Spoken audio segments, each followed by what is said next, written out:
Hello everyone. तो चलिए हम अपने सेशन में मूव ऑन करते हैं, आगे बढ़ते हैं। तो कल तक के सेशन में हमने नाउन को पढ़ लिया है, नाउन के काइंड्स को भी जाना है और साथ ही साथ हमने कुछ प्रैक्टिस क्वेश्चन भी अटेम्प्ट किए हैं। और मेरे प्यारे स्टूडेंट्स, आज के सेशन में हमारे सामने कौन सा टॉपिक है? तो हमारे सामने है प्रोनाउन। और आज के सेशन में हम प्रोनाउन के डेफिनेशन को समझने वाले हैं। तो चलिए बिना समय गंवाए हुए हम अपने सेशन को स्टार्ट करते हैं। बच्चों देखिए, यहाँ पे है प्रोनाउन। हम सबसे पहले इसे बाइफरकेट करेंगे यानी डिवाइड करेंगे। तो चलिए हम इस वर्ड को दो भाग में डिवाइड करते हैं। यानी हमारा फर्स्ट कौन सा हो जाएगा? प्रो, ठीक है। और सेकंड वर्ड कौन सा हो जाएगा? नाउन। चलिए हमने प्रोनाउन को दो सेगमेंट में डिवाइड कर लिया, एक प्रो और एक नाउन। अब चलिए इसके मतलब को समझते हैं, फिर पूरे प्रोनाउन के डेफिनेशन को समझेंगे। प्रो, प्रो मीन्स क्या होता है बच्चों? प्रो मीन्स इंग्लिश में होता है क्या? इन द प्लेस ऑफ, ठीक है। प्रो मीन्स क्या होता है? प्रो मीन्स होता है इन प्लेस ऑफ, मतलब किसी के स्थान पर, इन प्लेस ऑफ, ठीक है। और नाउन का मतलब तो हम सब जानते हैं, नाउन का मतलब होता है नाउन यानी नेम, ठीक है। तो नाउन मीन्स हम नाउन ही लिखेंगे क्योंकि हम नाउन को समझ चुके हैं कि नाउन का मतलब नेम होता है। तो प्रोनाउन का मतलब यहाँ से क्या निकल गया? यहाँ पे प्रोनाउन का मतलब हो गया इन प्लेस ऑफ नाउन। यानी प्रोनाउन का डेफिनेशन हो गया कि वो वर्ड्स जो नाउन के प्लेस पे आते हैं, यानी नाउन के स्थान पे आते हैं, नाउन को हटा कर आते हैं। आई बात समझ में? वो क्या कहलाते हैं? प्रोनाउन कहलाते हैं।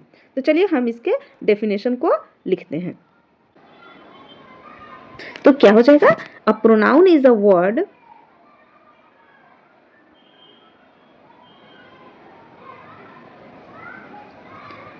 A pronoun is a word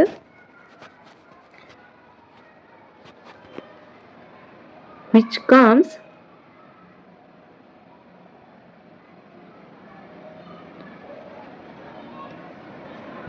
at the place of noun, ठीक है। प्रोनाउन वो शब्द होते हैं जो नाउन के स्थान पर आते हैं। नाउन के स्थान पे आने का मतलब क्या हुआ बच्चों? कि नाउन को रिप्लेस करके आते हैं, ठीक है। किसी भी सेंटेंस में जब नाउन लिखा हुआ हो तो प्रोनाउन कब आएगा? उसके साथ कभी नहीं आएगा। कब आएगा? उस नाउन को रिप्लेस करके, है ना, at the place of noun. इसका मतलब क्या हुआ? कि नाउन को हटाएगा, उसको पे वो खुद जगह बना लेता है। वो कौन से शब्द होते हैं? वो प्रोनाउन होते हैं, ठीक है। तो चलिए हम कुछ एग्जाम्पल के थ्रू इसको समझते हैं। मान लीजिए राम नाम का एक लड़का है जिसके बारे में हमें कुछ सेंटेंस लिखना है। तो चलिए हम लिखते हैं। राम एक अच्छा लड़का है ना। Ram is a good boy, ठीक है।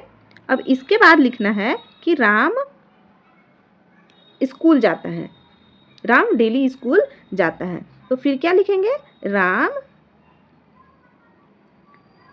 Goes to school. Ram goes to school, Ram school जाता है, ठीक है। और इसके बारे में और भी अगर कुछ सेंटेंस हमें लिखना है तो बार बार हम क्या राम लिखते रहेंगे?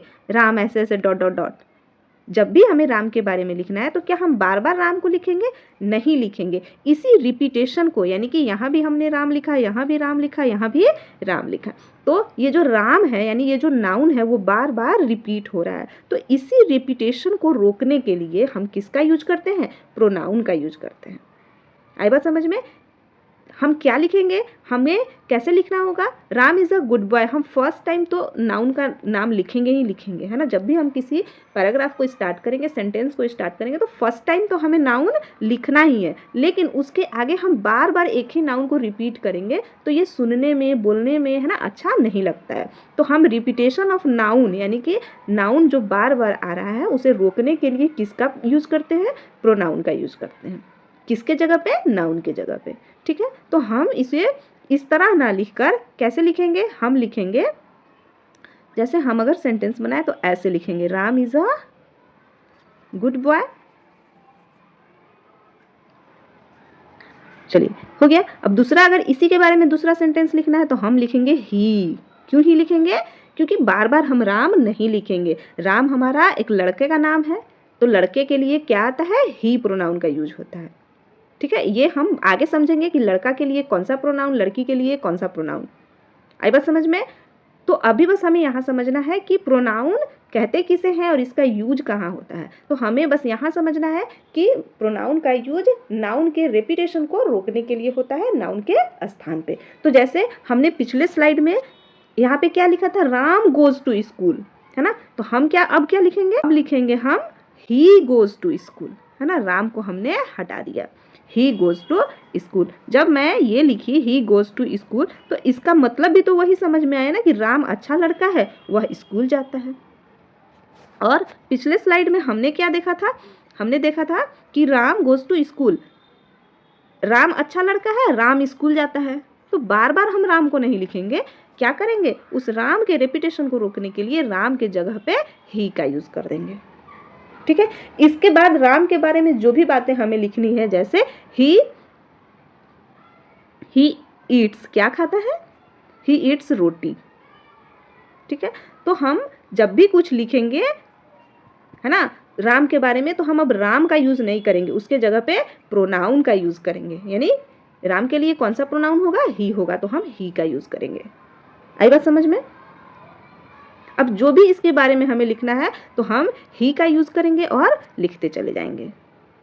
ठीक है, तो आज हम क्या समझे? आज के सेशन में हम समझे कि प्रोनाउन क्या होता है। चलिए हम फिर से एक रिकैप ले लेते हैं और समझते हैं कि आखिर प्रोनाउन क्या होता है और इसका यूज कहाँ होता है। तो प्रोनाउन जो है दो वर्ड प्रो और नाउन से मिलकर बना है।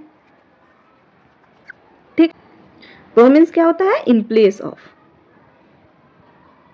इन प्लेस ऑफ, और नाउन मीन्स होता है नेम, यानी नाउन। ठीक है, तो नाउन के स्थान पे जो आए वो क्या होता है? प्रोनाउन होता है। नाउन के स्थान पे जो आए वो हमारा क्या हो जाएगा? प्रोनाउन हो जाएगा, है ना। और इसके डेफिनेशन को हम लोग समझ चुके हैं। Pronoun is a word which comes at the place of noun. Pronoun ऐसे शब्द होते हैं जो नाउन के स्थान पे आते हैं। तो चलिए आज के सेशन के लिए इतना ही, और हम इसके आगे जो है अपने नेक्स्ट सेशन में देखेंगे इसके। Thanks for watching this video.